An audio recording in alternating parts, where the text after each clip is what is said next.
Philly loses a game they should have won. They're up 22 points, and Scary Terry happened. The Celtics happened. Everybody exploded. It was a great game. I'm not even gonna really go into any numbers or nothing. That game was all about heart. It was about trusting the system. There's a stat where I think Robert Covington, Sarge, and Ilyasova, like they were like 0 for 8 or something. Like none of them hit any threes that game, or whatever the case is. Like down the stretch, and that's the problem with the Philadelphia 76ers. Like let's just say that they find a way to come back in the series, because the Celtics are 36-0 when they're up 2-0. 76ers don't know how to manage a game, and that's part of Brett Brown's fault.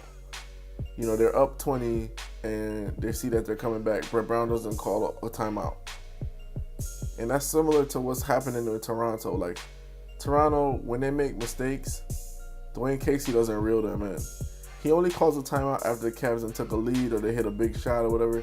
But when they have a lead and they're making foolish mistakes, he's not like, guys, timeout. Let's make a run. Let's regroup. Let's figure out what we're doing wrong. What did you just do that's not part of the game plan? They're not doing that in Philly. People can say, well, Ben Simmons had 1 point and that was a big deal. That's not a big deal. They had a 20-point lead.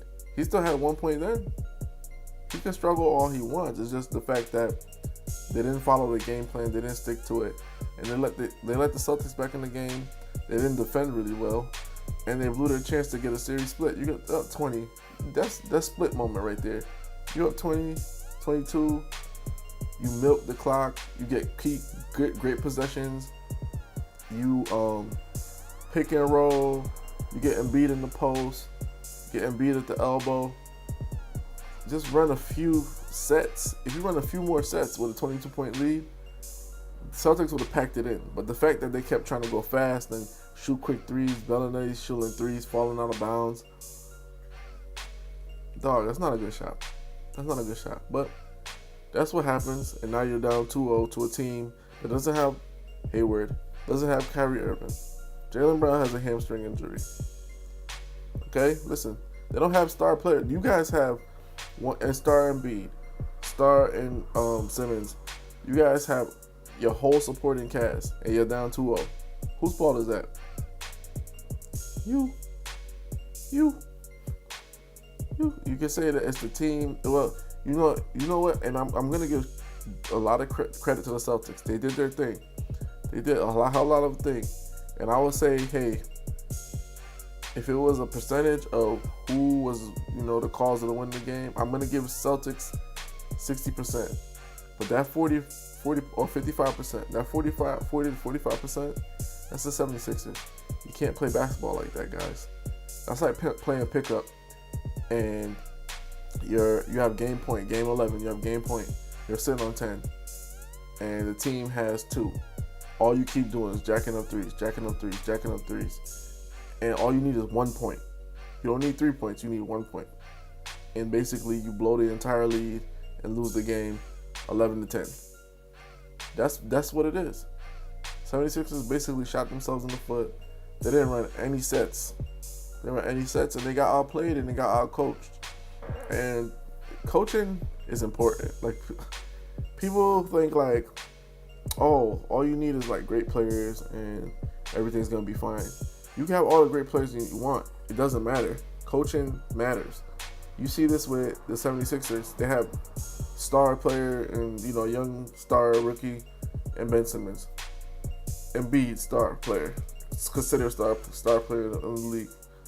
Without the proper coaching, it doesn't matter. You look at the Toronto Raptors against the Cleveland Cavaliers. They have a star player in DeMar DeRozan, right? They have a supposedly star player in Kyle Lowry. Without the proper coaching, they're down 0-2. And they have home court advantage.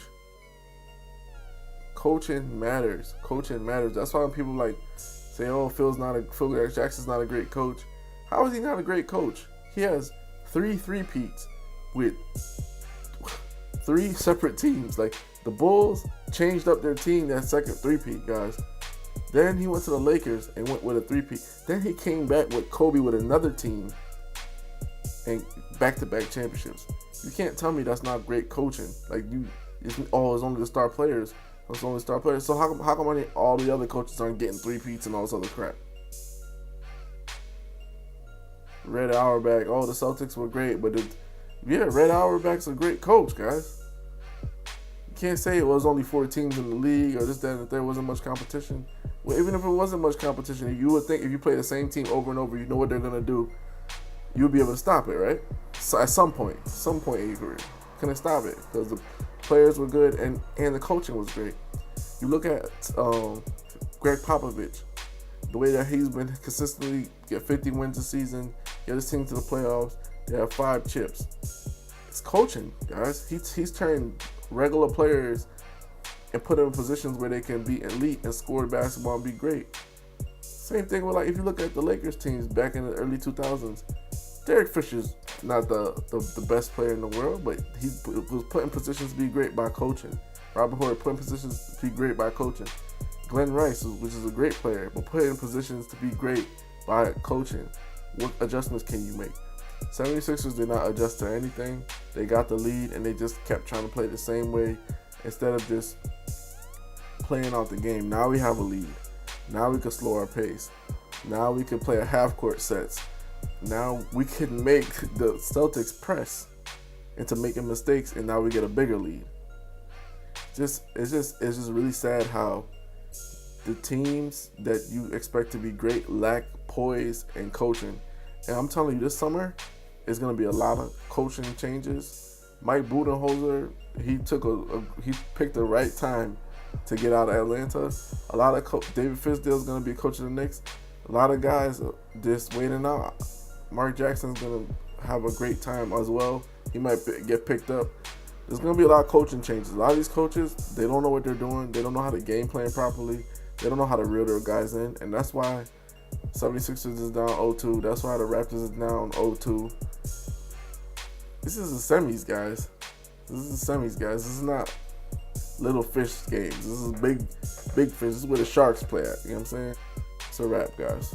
It's a wrap. To me, Sixers, because the Pat Riley always said this, a series doesn't start until a team loses a game on their home court. And hey, I understand that. That makes sense because, hey, all they did was win 2 games on their home court. We're expected to win 2 games on our home court.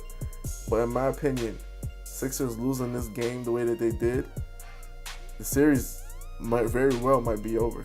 Because playing from behind, you can't beat them. Playing with a lead, you can't beat them. How can you beat them? And that's Brett Brown's puzzle that he has to figure out.